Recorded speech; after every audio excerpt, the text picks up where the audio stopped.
with each other.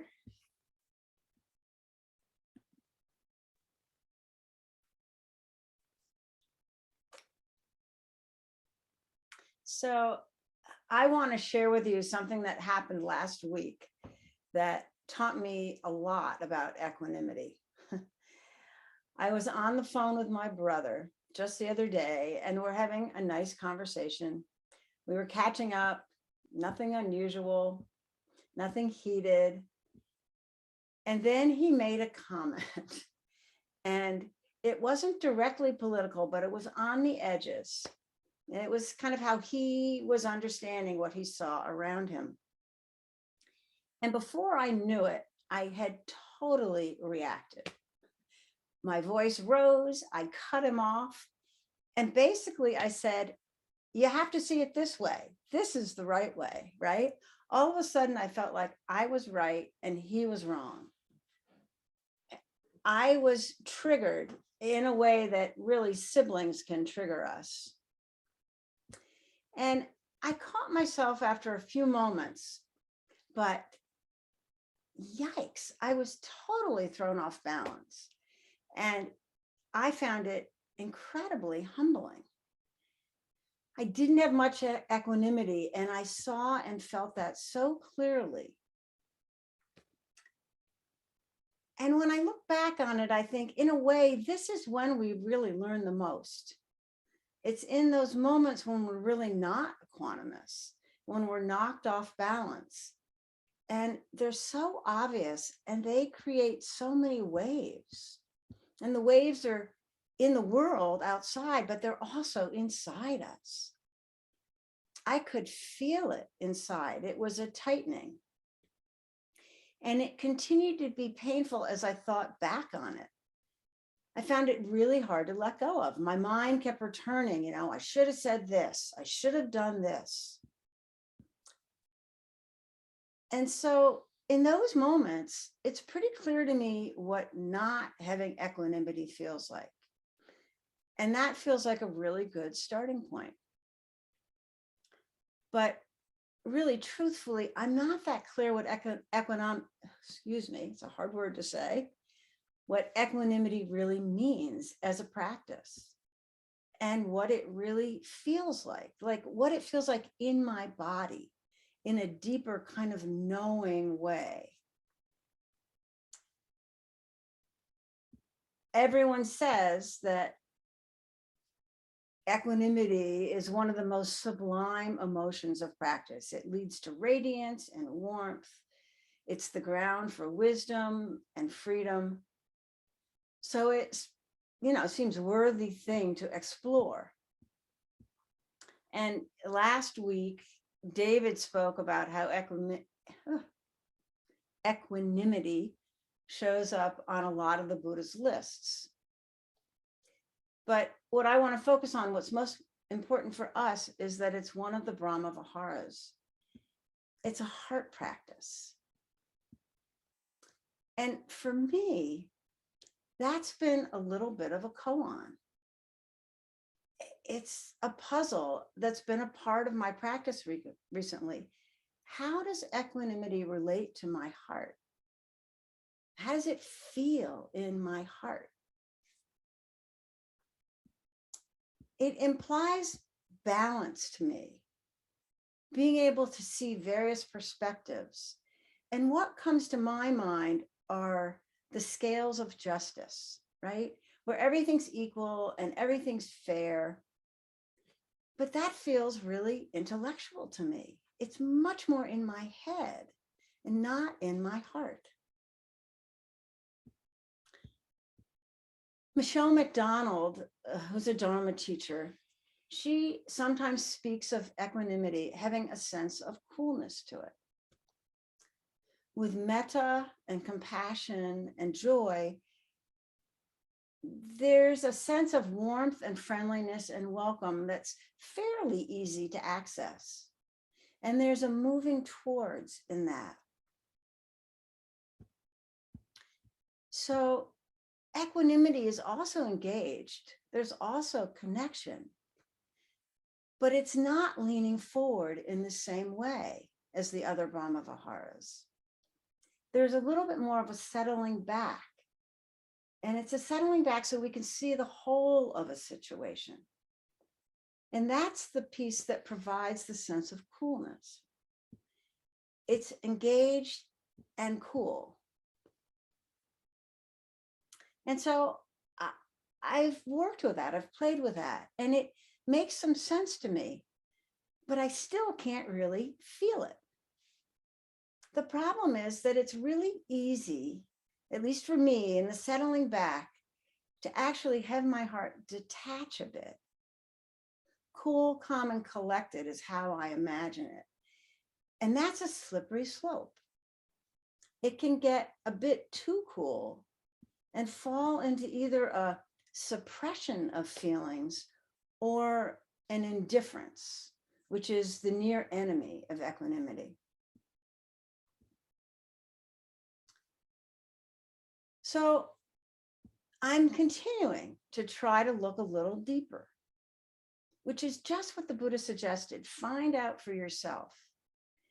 And this is what I've needed to do, and clearly encourage all of you to do too, to find a way to make equanimity feel really alive for me. Gil Fronsdale, who's another meditation teacher, presents just a slightly different perspective that was really helpful for me.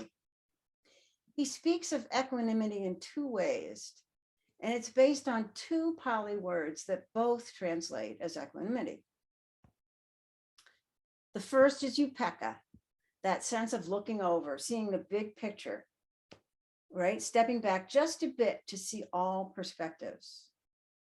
That seems like the familiar definition, and it's full of wisdom and discernment. And there's another word, tatra majahata, which also translates as equanimity. And it describes a way of being in the middle of things with a sense of stability. And more than that, a sense of courage and confidence. So let those words just sink in for you for a minute. Stability, courage, and confidence. Stability is rooted, it's steady. It's not leaning in too far and not leaning outward too much either. Not slipping into attachment or slipping out into indifference. It's being figuratively upright. And courage, not in the sense of being bravado in any way, but more a deep strength to stay present and engaged when things are hard or painful.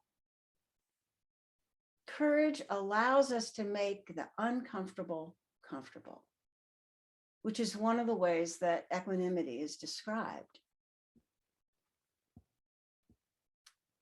And confidence, not a conceited or boastful confidence, but a quiet self-assuredness, an inner calm. That's how I think of it. Dependable. I actually can feel these qualities below the intellect and below my mind, in my body and in my heart. And this has really helped me. It gives me a much better sense of why equanimity is a heart practice. And it also kind of directs me in how I might try to cultivate it. You know it when you meet people who embody these qualities. I can think of one person who I've always admired. I used to work with her, and she always had a natural, quiet self-assuredness. And she had a lot of courage to live her life both kindly and very clearly in the way she wanted to, without being blown around, as if she was resting openly in her life. At one time, she and her partner were sailing across the Atlantic. And I asked her how it was being in a small boat out of sight of land. Talk about being ungrounded.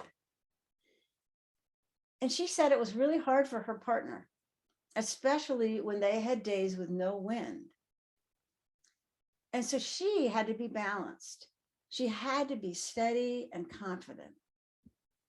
And, it didn't surprise me at all that she was able to tap into this sense of equanimity when it was needed. I think in this world, there are some people like my friend who just have this natural inclination. But the wonderful and hopeful thing is that others of us can cultivate equanimity. Just last week, I went to the hospice house where I work. And I was visiting a patient who was not really responsive, in that he was not speaking, but he was clearly uncomfortable. He was agitated. He was moving around a lot. He was struggling with breath that I could hear and see. And I found it really hard to be with. It actually made me nervous and a bit tight. And my first thought was that I wanted to get out of there. Go get a nurse, just do something. And at some point, that might have been the appropriate response. But at this moment,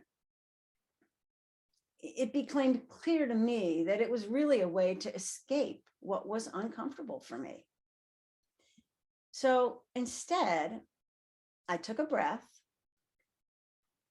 I looked outside and I saw a tree, which I do a lot. And it was a reminder to find stability, to stay, to open my heart and connect however I could. And because I'd been thinking about equanimity and this talk, I could feel that for that moment, I was growing this quality. I think we all can grow equanimity. We just have to find our way in, right? Find the way that we can feel it and we can begin to recognize it. So thank you so much for your attention. And let's begin to practice. As always, right? Let's bring our attention to our bodies first and really offer them what in this moment they need.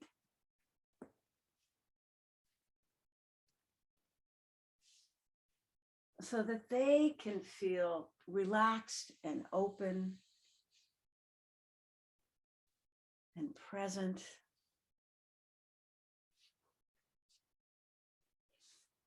I was just on a retreat with Bill and Susan reminded me again that this body of ours is a wind instrument.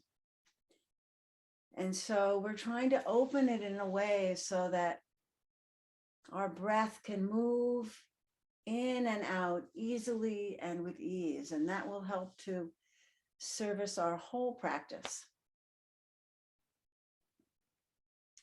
So as that's comfortable for you, come into stillness.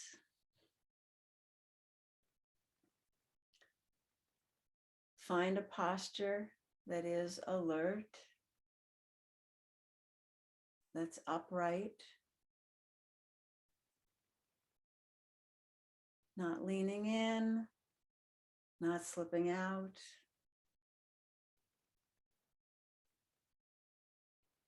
And feel yourself sitting in this spot, in this space.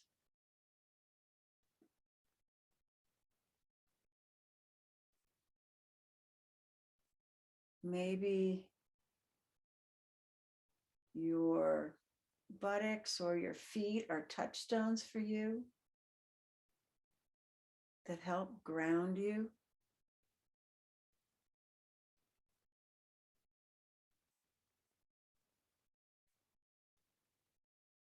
bring that sense of steadiness.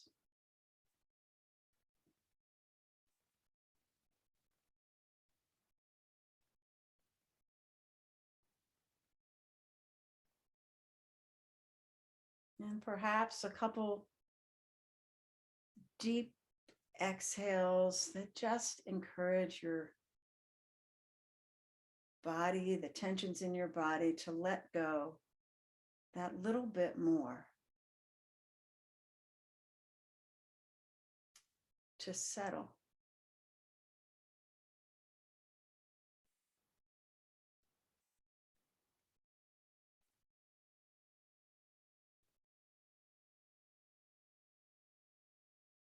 Because we know as our body settles, our mind too is much more able to settle.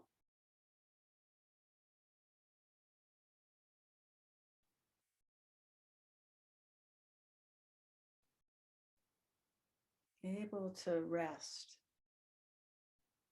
for these moments.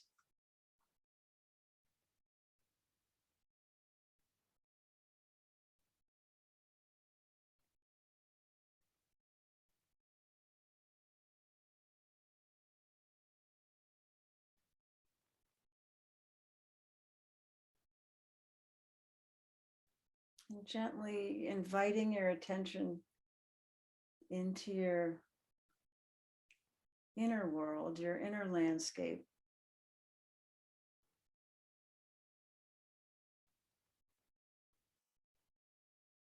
Bringing a sense of warmth and welcome.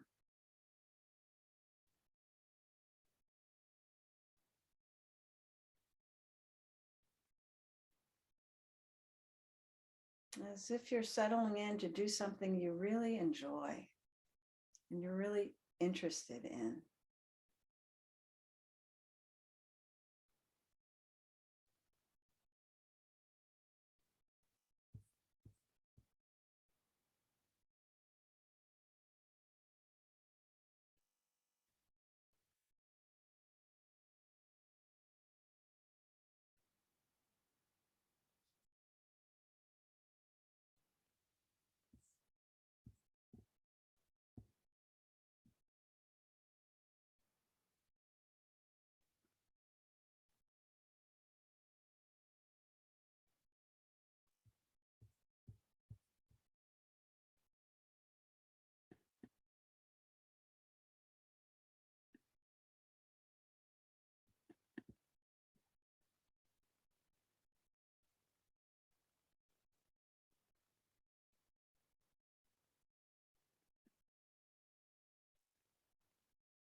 Let these words wash over you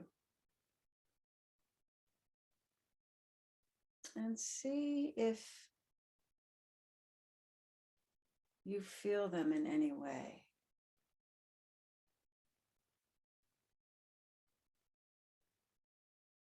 Stability,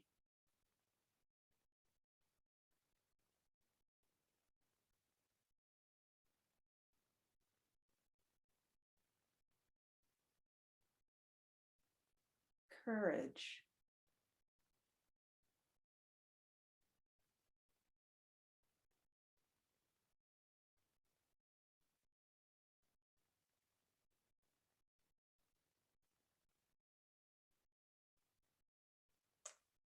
confidence,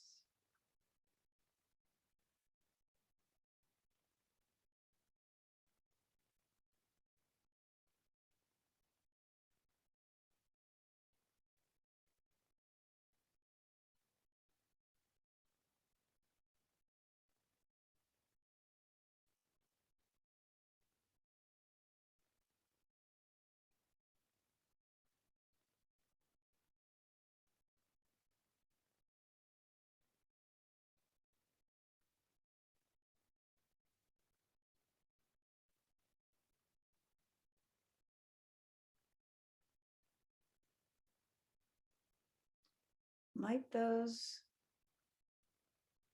words and that felt sense help you to find peace in the middle of whatever arises?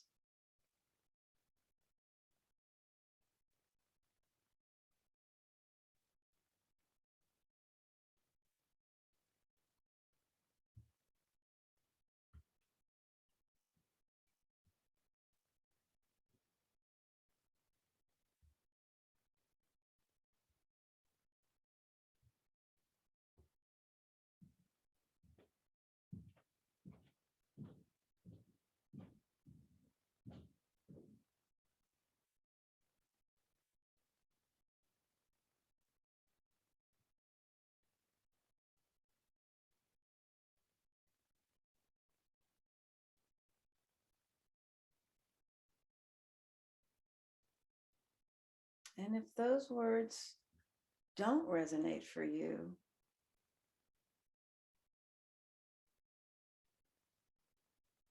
can you find ones that touch your heart,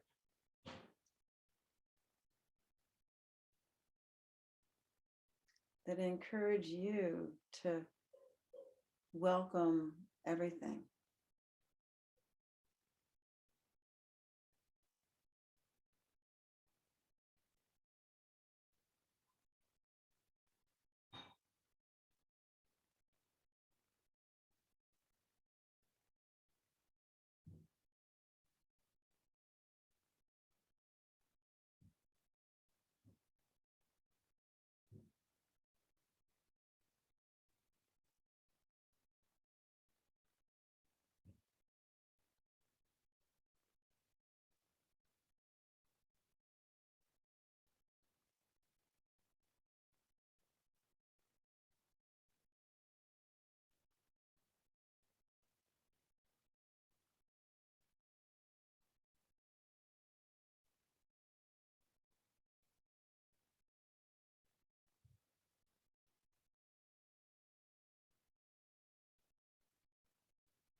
remembering that we will wobble in and out of equanimity, just like we wobble in and out of mindfulness. And so we notice and we gently return.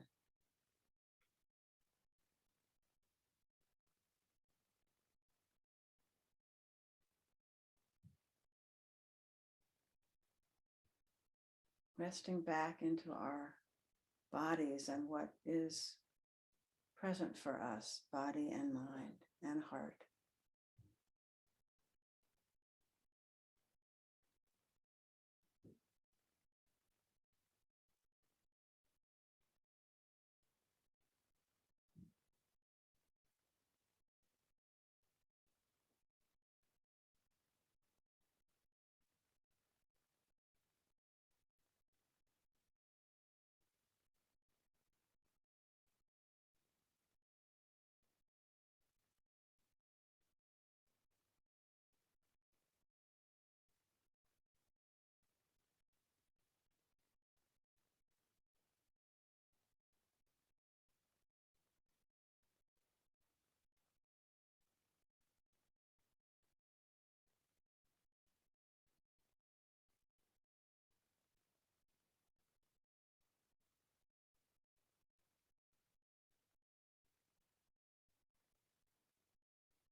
Perhaps gently asking yourself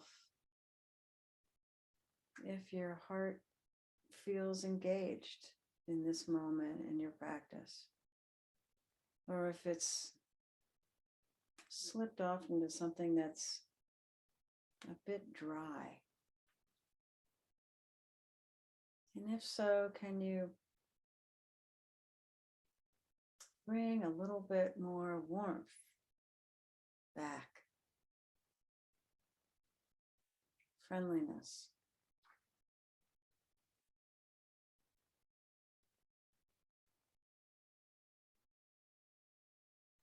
Really aliveness.